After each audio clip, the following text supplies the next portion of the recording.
BJ Craft and Courage. Let's talk about it.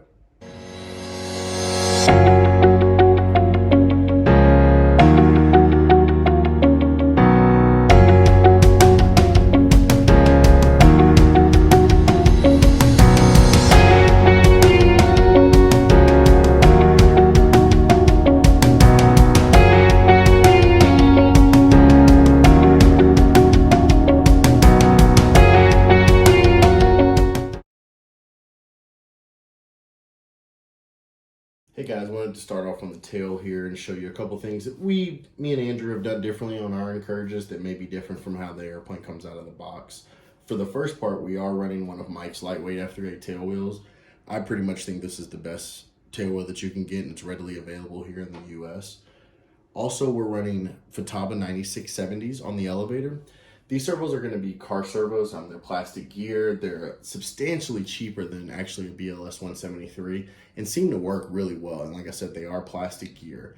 Also, instead of the G10 supplied horns, we're using Mike's Blue F3 Unlimited control horns. Then also we're using Dubro ball links, which are they're 256 screws but 440 inserts, which work well with the Hanger 9 turnbuckles. This is a 5-inch turnbuckle going to the rudder servo, which is a BLS 173. I know we posted about this and a lot of people have seen it. We originally had the BLS 171 further up in the airplane and found that the battery was hanging off the back of the battery tray. So we wanted to get the CG moved back a little bit further. So we decided maybe try a BLS 173 back in the tail and see if it got us within a good range. Lately, I've been flying it with this exact same setup. I was able to get the battery up on the tray a whole lot nicer there, but also noticed that there's been no blowback. I've been doing some of the knife edge figure 6s and knife edge figure 9s in the unknown catalog. Haven't seen any blowback, in snaps or any stall turns or anything like that. So it seems to work pretty well. I think putting the servo on the tail is better for the CG for the airplane. So that's how I'm gonna do it from this point forward. Also on this one, instead of using CA hinges to put the rudder in, we actually use quarter scale Dubro hinges, and there's a pin here so that you can actually remove the rudder to fit back in a box pretty good. So this is just standard setup that we've done on our tails on our airplane. So for the rest of the airplane, down here in the fuselage, I have a 7008 Futaba receiver. Also have a ferrite ring here that's running off of an extension to the speed controller. That just helps with EMF feedback that could be possibly coming from the speed controller going back into the receiver. Also going to the tail, I have a 3-port S-Bus hub, but as you can see, this isn't the standard wire that it comes with. This is actually Powerbox light wire. Andrew was able to desolder the hub, actually at the hub to solder the wires off of it, and we were able to solder on Powerbox wire here. The reason we did that is because standard we use 1,000mm S-Bus hub to come to plug into our terminal box here.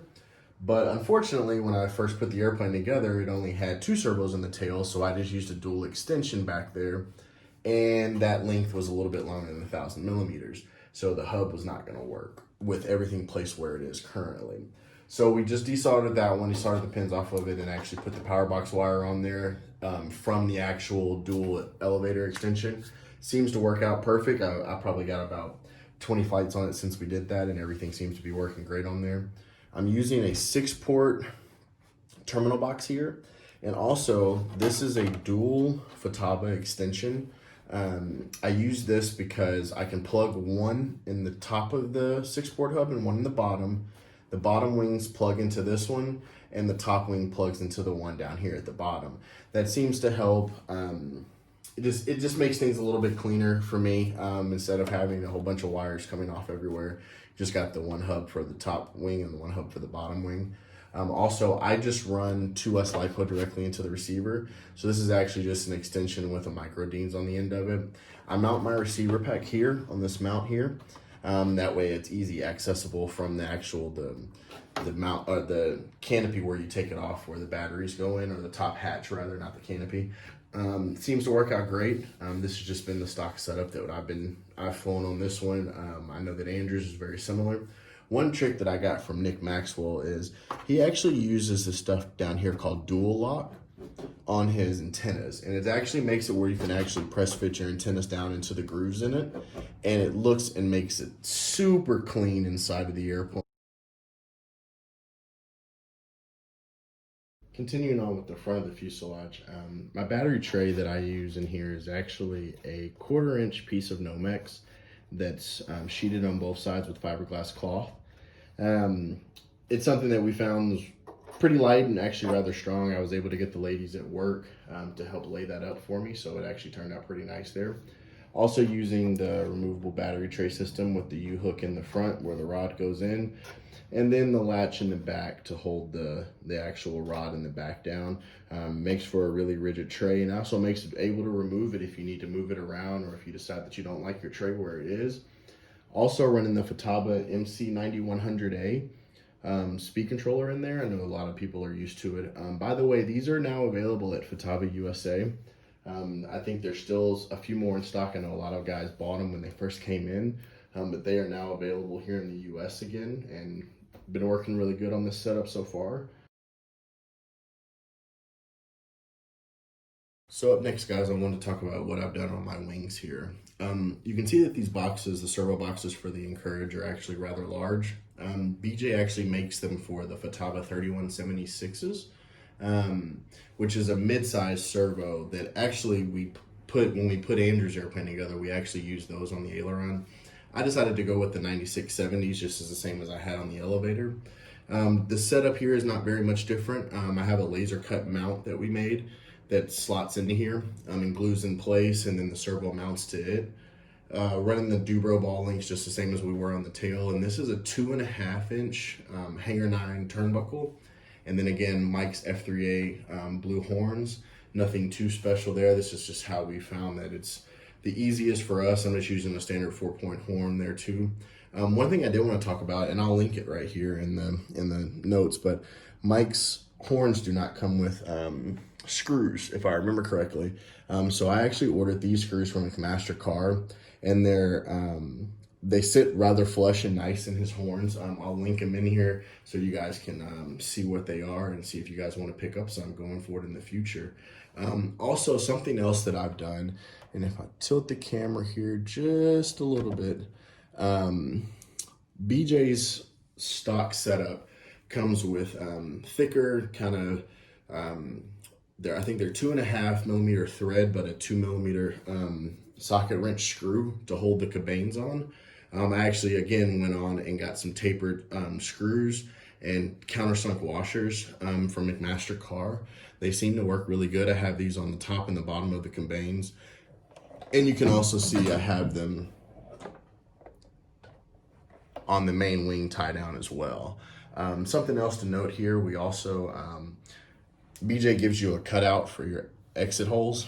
These are just 1-inch rectangle pieces, so it's 1 inch by, I want to say 4 inches here, 4 or 5 inches.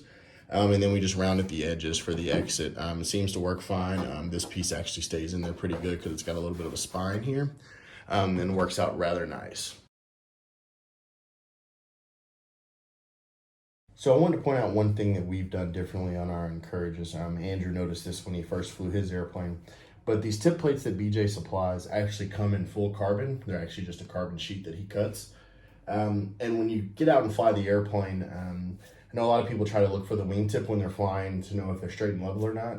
With these, with them being all black, they become a shadow and disappear rather fast. So it's kind of hard to see the tip of the wing when you're coming in and out. So what we did was we painted them white. Seems to make it a lot easier to see. The visibility goes up quite a bit with them, and you're able to kind of judge better when you have a wingtip low or wingtip high, or if you're coming in or out and whatnot like that. So just a little tip for you guys, for those who are going to get an Encourage, something that you should think about doing, or maybe try it without and see what you think, and try it with and see what you think. All right, guys, let's talk about a little secret sauce here. So with flying the airplane, we noticed that when you put the airplane knife edge, it requires a little bit more of an angle of attack in knife edge to keep the airplane flying straight and level in knife edge. The nose was up a little bit higher than what we would have liked personally. So a modification that we made here is we made a sub fin that goes up under the nose. Um, for our personal preferences, it's about 1.25 inches tall and about 7.5 inches long. And it mounts just in front of, there's a flange here for the wing, for the bottom wing. It mounts just in front of it on the center spine down the airplane. It seemed to lower the angle of attack and knife edge, and actually helped us a lot better in some of our rolling maneuvers, and also some of the knife edge maneuvers. It seemed to carve just a little bit better. So this is just something, little secret sauce, something that Andrew came up with that we tried on the airplanes, and it actually seems to work out pretty great. And we'll probably do it on the next ones if we get them, and go from there.